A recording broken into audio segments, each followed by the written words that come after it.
Hello and welcome to Statecraft IAS and Social Perspectives Sociology in Newspaper series. In this series, we shall discuss newspaper articles in sociological perspective and revise relevant sociology related concepts on daily basis with the help of a newspaper. In today's video, we have an article saying Uttar Pradesh Law Panel moves proposals to promote two children norm, bar on government jobs and welfare benefits for those who have more children. Now, this particular article can be placed under population dynamics unit in our chapter in paper 2. Under that unit we have a topic called steps taken by the government to curb population growth. So this particular step taken by Uttar Pradesh government can be written under that heading in our chapter.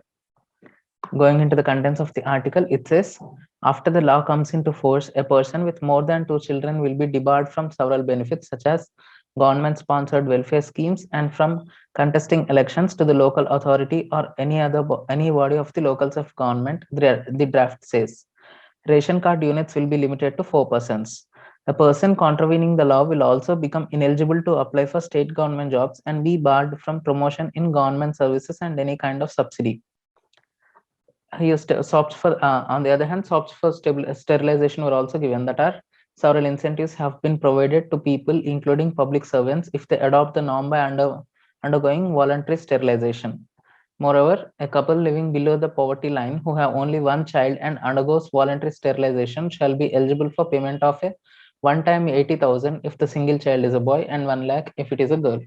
Now here the government is trying to influence social action of individuals. In the Talcott Parsons perspective, social action is something done consciously.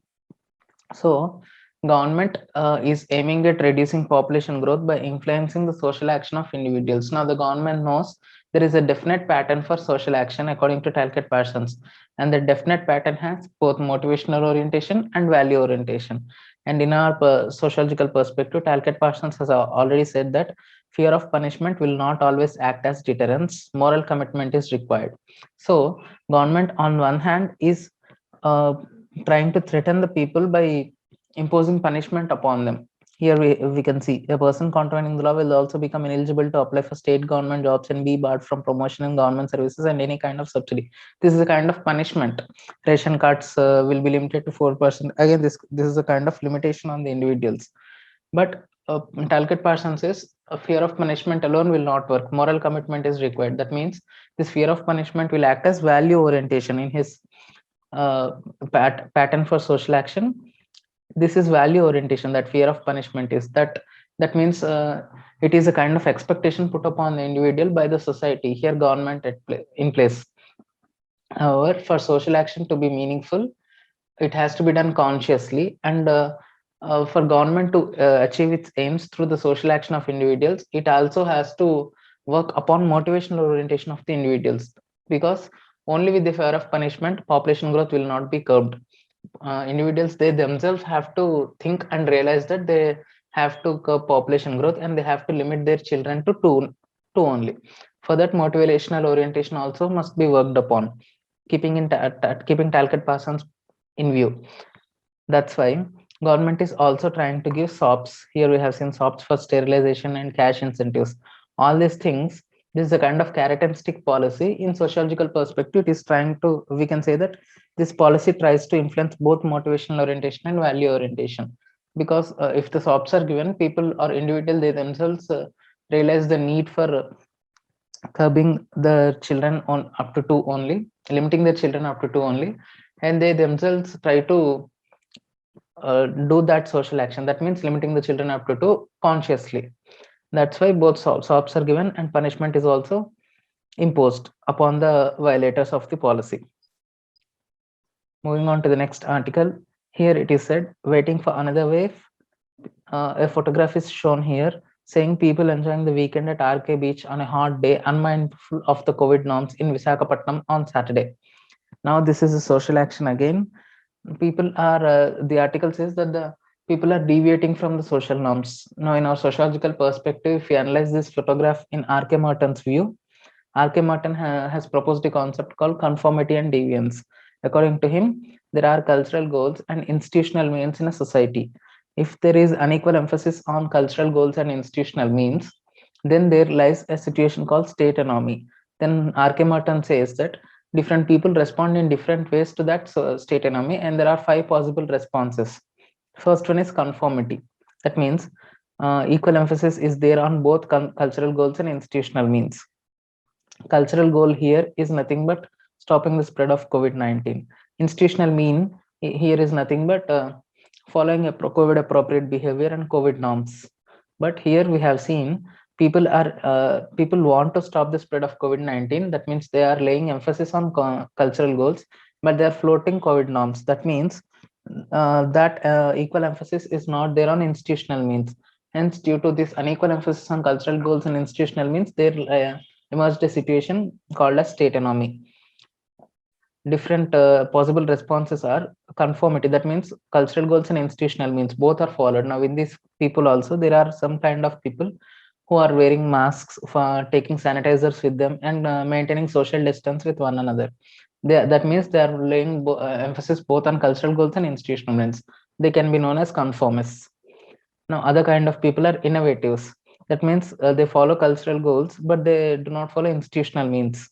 Here also, there are many kind of people. Here we can see they are not following social distancing norms.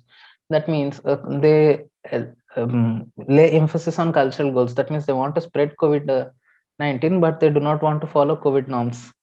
Other kind of people are ritualistic. They give up cultural goals but follow institutional means. There are some kind of people who can be found here also. That means they give up on the goal of stopping the spread of COVID-19 because they realize that COVID-19 cannot be stopped in any way. Even then, they follow COVID appropriate behavior, wear masks, take sanitizers with them, use them, and maintain social distancing. That kind of people can be known as ritualists. Though they give up cultural goals, they follow institutional means just as a ritual. Other kind of people are retreatists. That means they give up both cultural goals and institutional means. Here, some kind of people are they know that COVID-19 cannot be stopped anyway, and hence they give up institutional means. That means hence they give up wearing masks, taking sanitizers, and following social distancing also. These kind of people, they retreat from the society and its goals. That's why they are called as retreatists. Other kind of people are rebellions. These kind of people also, they give up both cultural goals and institutional means, but they have new social order in their mind. That means they have new idea to stop the spread of COVID-19. They do not want, or they do not adhere to this idea of COVID appropriate behavior. They have an alternative idea in their mind. Hence, they try to rebel against the government or rebel against the authorities with their new social ideas. Now, various sociologists say why this kind of behavior, or why different people act in different manner to the same situation. For that, Albert Cohen says this might be due to frustration. Now, in this picture also, there might be a lot of people who are frustrated with the lockdowns, getting stuffed up in closed rooms, or they may be fed up with work from homes, etc. Hence, they were trying to take some fresh air, trying to get in touch with nature. They want to just go out and walk. Hence, this kind of behavior, Albert Cohen says, is out of frustration due to excessive social norms or excessive social control. Now, other sociologists, namely Bernard Lander, says this is due to social disorganization. Now, he feels that if there is a social organization in place, proper social control and regulation in place, this kind of behavior will not be seen, or would not be seen, feels Bernard Lander. Hence, he says social disorganization is the reason for such kind of deviance.